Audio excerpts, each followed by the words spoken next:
Talk about sticker shock for new parents. According to the Department of Agriculture, the average family will spend, are you ready for this? $220,000 to raise a child, and that does not include the cost of college. Why so expensive? Joining me now, the home economist, BRETT GRAFF. She's a financial reporter and columnist for the Miami Herald and a former economist for the U.S. government. BRETT, good to see you this morning. Boy, I'll tell you, stunning, $220,000. That's for a family with an income of $76,000 a year. And you suggest that that figure, as high as it might be, is actually probably underestimated. Yeah, no, there's several things that figure does not include. The first one is college, which is extremely expensive and rising at a rate faster than anything else. I think tuition increases about 11% per year. And, you know, certainly interest rates don't pay you that. And wages are not increasing by that amount. And also another thing that figure does not include is the money that you lose by not working when you're caring for your kids. And, you know, there's a big trend right now for a lot of women to not work, actually. And women right now, they comprise about 51% of professional jobs. And not that much, not as high a percentage of managers are women. And one of the reasons is that these jobs, these professional jobs, are very demanding. It makes it harder to balance a family and work. So people wind up staying home, and they wind up losing a large amount of money because those are the high-paying jobs. Yeah, you know, as you were alluding to just a moment ago, some of the increases we've seen, things even in continuous dollars, things just cost more today. Let's look at a cost comparison that was done here between 1960 and 2009.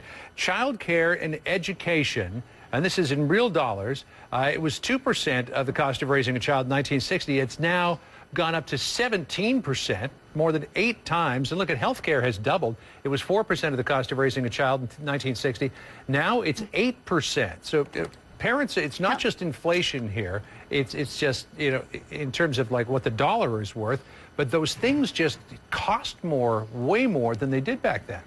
No, it's true. And healthcare, that's a good example. Not only are doctor's appointments more expensive or lab tests more expensive, but also we know a lot more now than we have access to more information. So, for example, if you can look up on the internet like, for example, the death toll of swine flu, and you can look up the symptoms of swine flu, and then if your child has any one of those symptoms, of course you're going to go to the doctor. We go to the doctor more. We also know more now about different medical conditions that we didn't know about in, for example, 1960. I know at the same time, too, there's an entire industry out there that's catering to concerned parents. Say, you've got to have this device, or you've got to take this course, or you need this implement, or whatever, or God forbid, your child's never going to make it into college. How do parents resist the siren song of investing in everything under the sun, which adds to the cost? I think they're having a lot of trouble resisting those purchases. It's so funny. Economists have always said that when we're in the stores,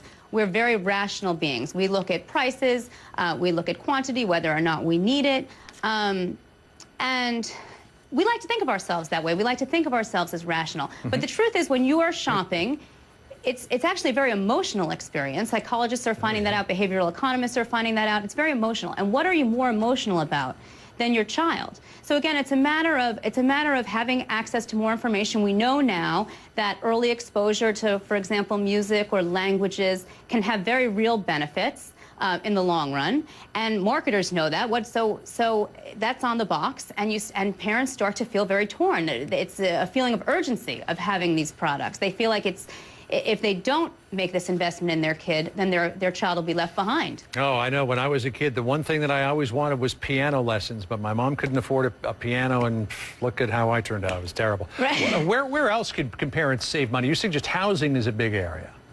I think housing is actually the biggest cost of having a kid. You start from being perhaps living in an apartment, maybe in a city, and then suddenly a baby comes, and parents feel a huge pressure to buy a house, and those are very expensive. And even right now, when home prices are a little bit softer than they have been, it's still very expensive because with credit being so tight, parents have to come up with bigger down payments. Yeah.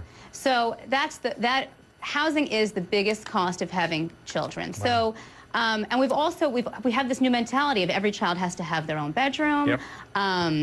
We have to have a TV big set yard. in the bedroom and their own laptop, computer, all of that. So, yeah. well, the cost of things certainly is not going down, that's for sure. BRETT GRAFF, good to see you this morning. And you got kids yourself?